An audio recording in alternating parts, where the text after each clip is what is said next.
দেবী অতি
নিজৰাৰ সুৰত জাক জাক হৰিণাৰ পোৱালীবিলাকে আৰু পক্ষীবিলাকেও চেও ধৰি নাচিব লাগিছে। ইমান যে ভাল লাগে দৃশ্যবোৰ চাই। এই সকলোৰে সৃষ্টিকৰ্তা প্ৰভু নাৰায়ণ। এই দৃশ্যবোৰ যদি মই সদায় উপভোগ কৰিবলৈ পালোহেঁতেন।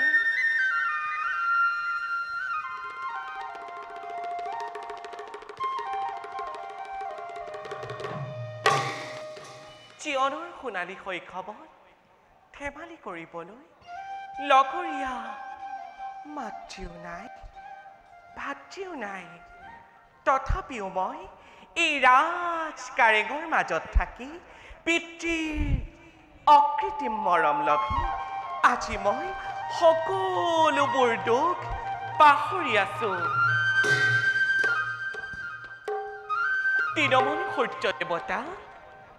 উঠিছে, নামিছে। কোনোদিন ক্লান্ত হোৱা নাই। আজি এইবোৰ কথা সাবিত্ৰীয়ে উপলব্ধি কৰিব পৰা নাই। মাত্ৰ বুজিছো এই সকলোবোৰ সৃষ্টিকৰ্তাৰে ইচ্ছা। সেই প্ৰভু দয়াময়, নিৰাকাৰ, নিৰঞ্জন, অগতিৰ অগতি। এই সাবিত্ৰীৰ তুমি একমাত্ৰ উপাস্য দেৱতা। তুমি যেন মোক সকলো বিপদৰ পৰা ৰক্ষা কৰিবা প্ৰভু, ৰক্ষা কৰিবা।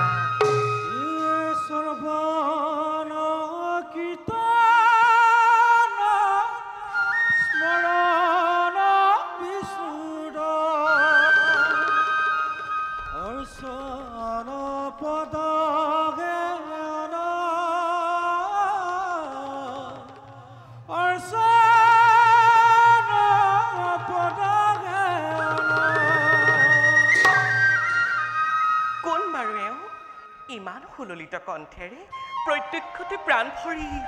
নাৰায়ণৰ গীত গাই ফুৰিছে। সিমান সুন্দৰ সুৰ। গায়কজন দেখোন মোৰ ফালে আহিছে। শ্ৰবণ কীৰ্তন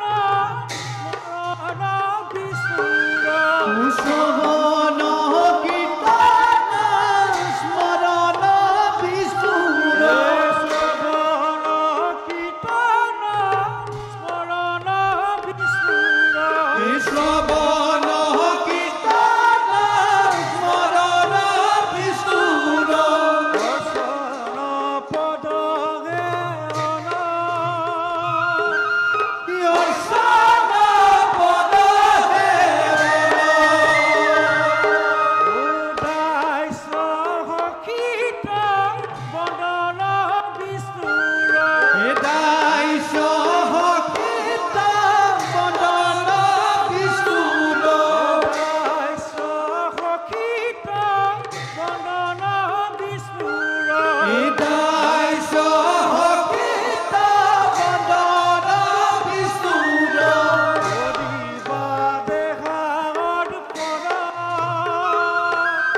কৰিবা দেহায়ৰ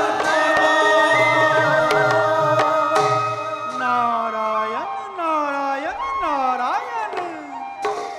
প্ৰণাম দেৱৰ্ষী দেখোন আহক আহক দেৱৰ্ষী আপোনাৰ আগমনে পবিত্ৰ কৰিলেহি সাবিত্ৰীৰ উদ্যান কানন দেৱৰ্ষী অভাগিনী সাবিত্ৰীৰ সেৱা কৰিব গ্ৰহণ সৰ্বমংগল ভৱ উঠা সাবিত্ৰী সন্তুষ্ট মই তোমাৰ ভক্তিত দেৱৰ্ষী উপযুক্ত কন্যা তুমি মন্ত্ৰাজনৰ পিছে সাবিত্ৰী দেৱৰ্ষী এই গভীৰ অৰণ্যত তুমি অকলে অকলে কি ভাবি আছা দেৱৰ্ষী ইয়াই নেকি সুখ নাৰী জীৱনৰ নাৰায়ণ নাৰায়ণ হয় দেৱৰ্ষী এইটো সুখ নাৰী জীৱনৰ দেৱৰ্ষী ৰাতিলৈ জোনাকী নিশা এটি দুটি তৰা দেখো মই নীলকৰ পৰা সিহঁতেও যেন চাই থাকে মোৰ মুখলৈ কয় যেন মনে মনে এই আকাশী বাণীয়ে এই সুখ এই শান্তি নাৰীৰ প্ৰকৃতিৰ বুকুত আছে যথ মনোমোহা নিমাতী প্ৰতিমা ভাবি ভাবি সকলোকে মই আনন্দত আত্মহাৰা হৈ থাকো দেৱৰ্ষী যৌৱনৰ প্ৰেম প্ৰীতি মেঘৰ বিজুলীৰ দৰে চকা মকা মাথো দুদিনীয়া তেনে খন্তেকীয়া প্ৰেমৰ পাখত মন প্ৰাণবোৰ সপি দি কিয় বাৰু হেৰুৱাওঁ শান্তিময় জীৱন পুৰুষৰ প্ৰেম মাথো দুদিনীয়া চলাহী কথাৰে ভুলাই নাৰীৰ কোমল প্ৰাণত সকলোতে কাঢ়ি নিব বিচাৰে নাৰী কোমলৰ পৰা পূৰ্ণ হলে মনৰ কামনা যৌৱনৰ প্ৰেমৰ কণিকা বিচাৰিলো আৰু পোৱা নাযায় সেই পুৰুষৰ প্ৰাণত গতিকে দেৱৰ্ষী তেনেজন স্বাৰ্থপৰ পুৰুষৰ হাতত কদাপিতো নকৰো মই আত্মসমৰ্পণ নাৰায়ণ নাৰায়ণ সেই বুলি সকলো পুৰুষ হ'ব পৰা জানো স্বাৰ্থপৰ দেৱৰ্ষী নাই জানো ভাল পোৱা পুৰুষৰ প্ৰাণত দেৱৰ্ষী মই ভাবো সকলো পুৰুষ কেতিয়াও নহয় তেনে স্বাৰ্থপৰ প্ৰেমিক নহয় দেৱৰ্ষী ভাল পোৱা যে নহয় সহজ নোৱাৰে বুজিব তাকে কঠোৰ পুৰুষে ৰূপালী ৰেখা দেখি মৰৰ মাজত পিয়াহত কাতৰ পৰাণে চাই থাকে আকুল পথিকে কিন্তু দেৱৰ্ষী চাপিলে সেই নিজৰাৰ কাষ পান কৰি নিজৰাৰ জল পূৰ্ণ হলে তৃষ্ণা পথিকৰ চাবনে উলটি বাৰু সূৰ্য নিজৰা সাবিত্ৰী তোমাৰ ৰূপ যৌৱন ভক্তিত মই সঁচাকৈ সন্তুষ্ট হৈছো দেৱৰ্ষী মনত পিছে বেজাৰো পাইছো কাৰণ কি দেৱৰ্ষী কাৰণ তোমাৰ দৰে এগৰাকী সুন্দৰী নাৰী অবিবাহিত হৈ থকাৰ বাবে নাৰায়ণ নাৰায়ণ তাকেইতো দেৱৰ্ষী চাওকচোন সন্মুখত যে দেখিছে এই সংসাৰখনেতি কুটিল গতিত ঘূৰিব লাগিছে আৰু দেৱৰ্ষী এনে কুটিলতাপূৰ্ণ সংসাৰৰ মাজলৈ মই নিজকে অকলশৰে এৰি দিবলৈ বৰ টান পাইছো সেইবাবে দেৱৰ্ষী উপযুক্ত স্বামী নাপালে অবিবাহিত হৈ থকাটোৱেই ভাল কি ক'লা সাবিত্ৰী উপযুক্ত স্বামী নাই তোমাৰ এই সংসাৰত নাই বুলিতো কোৱা নাই আছে নিশ্চয় আছে দেৱৰ্ষী কিন্তু দেৱৰ্ষী মই বিচৰাটো হ'ব লাগিব ৰূপৱান জ্ঞানৱান ভক্তিবান আৰু ধৰ্মপৰায়ণ এনেজন পুৰুষ আছে জানো এই সংসাৰত আৰু আছে যদি কওক তেওঁকে মই নিস্বামী ৰূপে কৰিম গ্ৰহণ আছে সাবিত্ৰী আছে কবি বিচৰাজনেৰে সমস্ত গুণৰ অধিকাৰী পুৰুষজনে হৈছে অৱন্তী ৰজা ধূমত্তহেনৰ পুত্ৰ নাম তেওঁৰ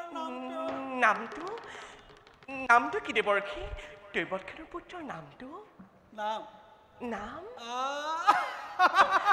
দেৱৰ্ষী কওকচোন কি নাম তেওঁৰ দৈৱৎখেনৰ পুত্ৰৰ নামটো দেৱৰ্ষী নাম দেৱৰ্ষী কওকচোন দেৱৰ্ষী কি নাম তেওঁৰ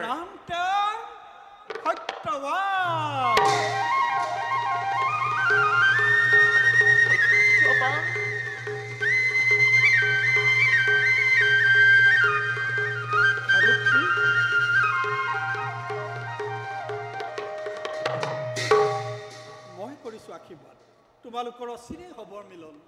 মই আহিছো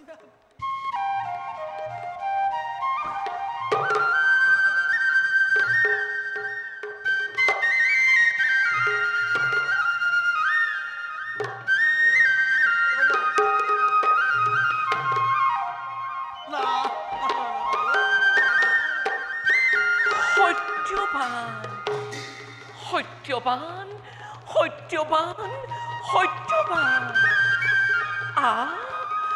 ইমান সুন্দৰ নাম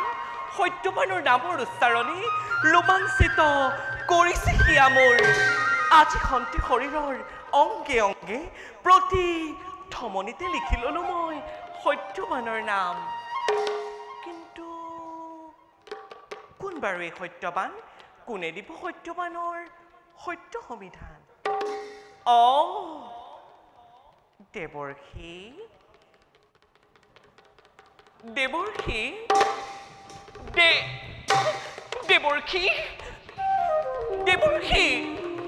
দেৱৰ্ষী বুজিলো তেওঁ মাথো মোক চালনা কৰিলে সেই প্ৰভু দয়াময় সঁচাকৈ যদি সত্যবান নামৰ কোনো পুৰুষ এই সংসাৰত আছে কৃপা কৰি আনি দিয়া মোক তেওঁৰ কাষলৈ এই মোৰ অনুৰোধ তোমাৰ চৰণ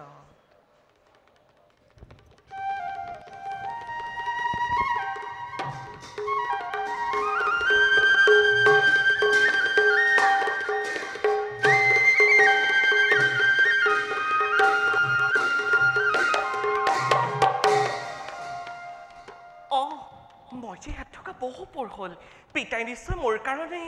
অপেক্ষা কৰি আছে যাওঁ মোৰ আনন্দৰ বেলাত পিতৃৰ মনত মনো কষ্ট দি নচপাওঁ মই নিজৰ বিপদ